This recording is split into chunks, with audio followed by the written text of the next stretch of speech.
Welcome to my channel. Don't forget to like, share, and subscribe for more amazing content. Let's go. The 20 pence coin you asked about, the United Kingdom's 1983 Elizabeth II 20 pence piece, is a compact but interesting little coin that sits at the intersection of modern decimal coinage and traditional British heraldic imagery. Introduced only a year earlier, the denomination first entered circulation in 1982. The 20p was created to fill a value gap in everyday change after decimalization and quickly became a familiar part of British pockets. The 1983 strikes continued the original design and specifications set when the denomination was launched. Visually, the coin is distinctive for its small, curved heptagonal, seven-sided, with a constant width planchet, a shape which makes the coin both easy to recognize by touch and mechanically reliable in vending machines, and for its neat size and weight. The circulating 20p of that era weighs 5.00 grams and measures 21.4 millimeters across. The metal is standard cupro-nickel, the conventional copper-nickel alloy used for much UK small change, and the edge is plain. On the obverse, the heads side, the coin bears the younger bust of Her Majesty Queen Elizabeth II used on UK decimal coinage at that time.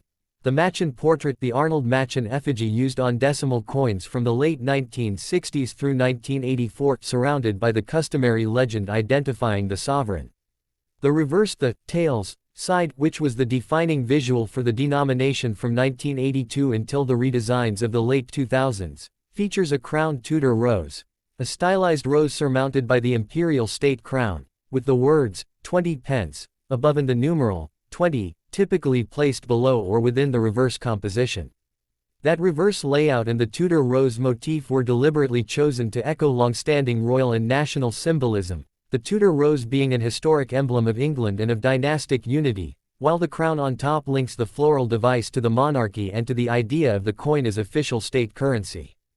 The reverse design is credited to William Gardner, a sculptor designer who provided a number of coin motifs for the Royal Mint, and the obverse Machin portrait was by Arnold Machin. These two elements together gave the early 20p its tidy, conservative, and immediately recognizable appearance. In production terms, 1983 was a busy year for the denomination. Millions were struck for circulation. Official mintage figures record a large multiple million total for 1983 issues, so the typical circulated 1983 20p is common in pocket change and not particularly sought after for rarity alone. Its collector interest comes more from condition, uncirculated, proof examples, varieties, and any occasional minting errors. For collectors and historians, the coin marks an early phase of Britain's post-decimal coinage where designers balanced modern manufacturing needs, the heptagonal shape with traditional national imagery, the crowned Tudor Rose, and it also sits in the technical lineage of portraits on the Queen's effigy. The Machin portrait on these 1983 pieces would soon be succeeded by the Makhlouf portrait in the mid-1980s. Practical details for identification. Look for the heptagonal outline, the crowned rose reverse by Gardner, the Machin bust on the obverse, the plain edge and cupro-nickel coloring. In circulated grades, these coins are generally worth their face value, while well-preserved mint state or proof pieces, special annual set piedforts or any authenticated error pieces command collector premiums, and pedigrees such as inclusion in Royal Mint annual proof sets can greatly affect price.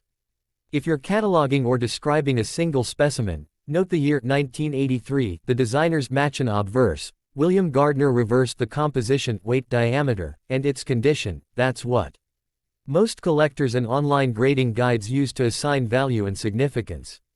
Official mintage and design attributions are documented by the Royal Mint and standard numismatic references. 1983 was a large mintage year for the Tudor Rose 20p, and the piece remained the standard 20p design until later redesigns were introduced.